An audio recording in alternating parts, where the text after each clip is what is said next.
नमस्कार मंडळी, श्री स्वामी समर्थ. कसे आहात सगळे? मस्त आहात ना? मस्तच राहत आहे. स्वागत आहे तुमचं माझ्या पुन्हा एका नवीन व्हिडिओमध्ये.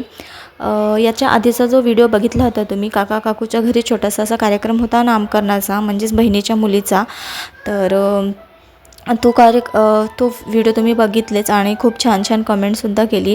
तर खूप खूप धन्यवाद सगळ्यांना. तुम्ही माझे व्हिडिओ बघता आणि छान छान कमेंट करता, तर त्याच्यामुळे मला समोर जाण्याचं प्रोत्साहन मिळतं. असंच तुमचं प्रेम, आशीर्वाद आणि सपोर्ट माझ्या प्रत्येक व्हिडिओला असू द्या. तर चला आजच्या व्हिडिओला सुरू करते. थंबनेलवरून तुम्हाला नेहमीप्रमाणेच कळलंच असेल की व्हिडिओ काय आहे. तर हो, त्याच्या दुसऱ्या दिवशी आहे ना, माझी जी आई बाबा आहेत, म्हणजे माझे मम्मी आणि बाबा, त्यांची आहे ना ॲनिव्हर्सरी होती.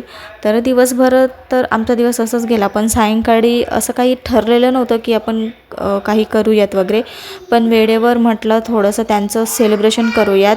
कारण की जन्म झाल्यापासून तर आपण मोठे होतपर्यंत, जोपर्यंत आपण पायावर उभे होत नाही आपल्या तोपर्यंत, आणि त्याच्यासमोरही त्यांनी कर्तव्य पार पाडत असतात, खूप आपल्याला सपोर्ट देत असतात.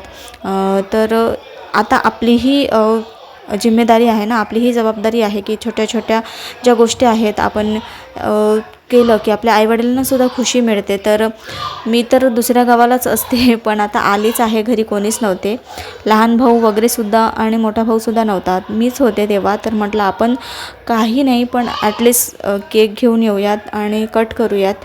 आणि ह्या छोट्याशा गोष्टीमुळे सुद्धा आहे ना, आपल्या आईवडिलांच्या चेहऱ्यावर इतकं हसू आणि आनंद येतो ना, तो आनंद पाहून आपल्याला खूप चांगलं वाटतं. मला तरी स्पेशली वाटतं. आणि हे सगळं मी त्यांच्या आनंदासाठीच केलं. हो, ही एवढी मोठी ही गोष्ट नाही आहे, ही गोष्ट प्रत्येकजण करतात. पण तुम्हाला माहीत असेल, जे कोणी खेड्यावरचे रिलेट करतात ना, खेड्यावरचे आहेत ना, ते खेड्यावरचे लोक ॲनिव्हर्सरी असो किंवा बर्थडे असो, असं काही सेलिब्रेट करत नाहीत ते. आणि आधी आम्हीही केलो नाही, आमचंही बड्डे वगैरे झालेलं नाही आहे आधी. खरं सांगायचं म्हटलं तर आम्ही आत्ता कुठे आमचं बर्थडे सेलिब्रेशन वगैरे करायला लागलोत, मोठे झालोत, लग्न झाले, कमाई करायला लागलेत माझे भाऊ वगैरे. तर आता कुठं आम्ही हे सगळं एन्जॉय करतो. नाही तर आधी आम्ही साधारण कुटुंब आहोत, शेतकरी वर्गातले आहोत. माझे बाबासुद्धा शेतकरीच आहेत. तर शेतकरींचं म्हणजे खेड्यावरचं असंच असतं ना, त्यांना ना केक खायला मिळतं ना काही. आमचंसुद्धा आयुष्य असंच गेलं, खूप साधेपणातच. आणि तर आत्ता हे असं वाटतं ना, आत्ता आहेत तर का नाही आपण एन्जॉय करूयात. म्हणून आम्ही आमचेही बर्थडे सेलिब्रेट करतो आणि प्लस आईवडिलांचे सुद्धा सेलिब्रेट करतो. कारण की त्यांनाही हा आनंद अनुभवायला पाहिजे आहे. आणि त्यांचीही काय म्हणते, त्यांचाही हक्क आहे हा आनंद अनुभवायचा. तर त्याच्यामुळे हे सगळं आहे. तर हे मनात होतं म्हणून थोडंफार बोलले तुमच्याशी. तर हे बघा, इकडे छान औक्षण वगैरे चालू आहे. आणि ही जी आत्ता जी औक्षण करते आहे ना, ती माझ्या मम्मीची जाऊ आहे. आणि इकडे जी उभी आहे ब्राऊन कलरचा ड्रेस घालून, ती माझी मोठी आत्याची मुलगी आहे. आणि ही जी आहे ही वहिनी आहे. वहिनीला तुम्ही याच्या आधी बघितलेस. आणि ही जी आहे ही माझ्या काकूची मुलगी, आणि जिचं नामकरण प्रोग्राम होता ना, तीच आहे ही. हिचं नाव याश्वी असं ठेवलं आहे. तर खूप सुंदर नाव आहे याश्वी. तर असंच काही होता. आणि इकडे बघा केक कट करायच्या आधीच ती टेस्ट करून घेत आहे. लहान मूल आहेत, ऐकत नाही, ते तसंच असतं. आणि मी इकडे ऑप्शन करता वेळेवर ठरलं, छोटासा केक आणला. खेड्यावर जास्त काही बेकरी वगैरे नसतात. एक बेकरी होती, मग तिथून एक छोटासा केक आणला आणि तोच कट केला आणि सुंदर असा छोटासा सेलिब्रेशन केला मम्मी बाबांची ॲनिव्हर्सरीचा. तर हा व्हिडिओ कसा वाटला तुम्ही प्लीज नक्की सांगा. आणि नवीन आले असेल चॅनलवर तर प्लीज सर्वांना विनंती आहे, व्हिडिओला लाईक करा, चॅनलला सबस्क्राईब करा आणि व्हिडिओ कसे वाटतात नक्कीच सांगा.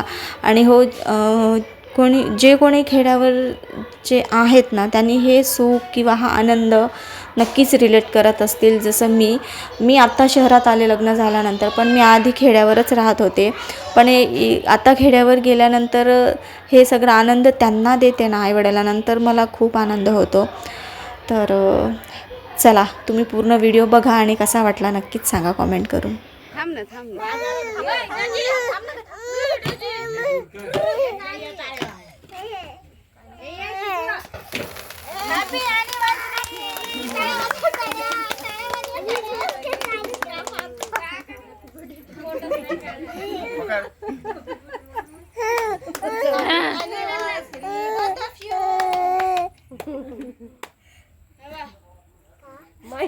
खाऊ पाय माई. अरे काढा ना खोटा.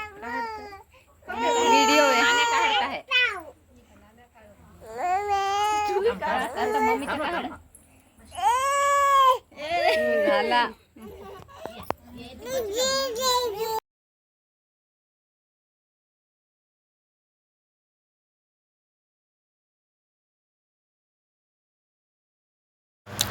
तर मंडळी असं सेलिब्रेशन आमचं चालू होतं आणि जी बाजूला उभी दिसत आहे ना ती माझी लहान आत्या आहे, म्हणजेच माझ्या बाबांची लहान बहीण आहे. माझ्या बाबांना 3 बहिणी आहेत आणि माझे बाबा 4 असे भावंड आहेत त्यांनी. आणि ही जी आता उठून जात आहे ना पातळ घालून आहे ती माझ्या बाबांची मोठी बहीण आहे, सर्वात मोठी. आणि त्यानंतर माझे बाबा आहेत, त्यानंतर पुन्हा एक बहीण आहे, त्यानंतर ती आता तुम्हाला साईडला दिसत आहे ना ती माझी सर्वात लहान आत्या आहे. तर असे माझे वडील 4 भावंड आहेत. तर चला हा व्हिडिओ मी इथंच एंड करते. खूप सुंदर आणि छोटंसं सेलिब्रेशन असं झाला. तुम्हाला कसं वाटलं तुम्ही नक्की कॉमेंट करून सांगा. तर चला भेटूया पुढच्या एका नवीन व्हिडिओमध्ये. तोपर्यंत बाय बाय. जे कोणी नवीन आला असेल प्लीज त्यांना पुन्हा एकदा रिक्वेस्ट करते चॅनलला नक्की सपोर्ट करा आणि असंच सपोर्ट नेहमी असू द्या. Bye bye. श्री स्वामी समर्थ सगळ्यांना. नानूला चारली का बेटा? नानूला चार ना. आणि हो मंडळी, प्लीज जे कोणी नवीन बघत असाल आणि माझे सबस्क्रायबर्स ताई दादा आहे त्यांना विनंती करते प्लीज व्हिडिओला हाईप करायला विसरू नका. तर व्हिडिओ पूर्ण बघा आणि नक्की हाईप करा, लाईक करा.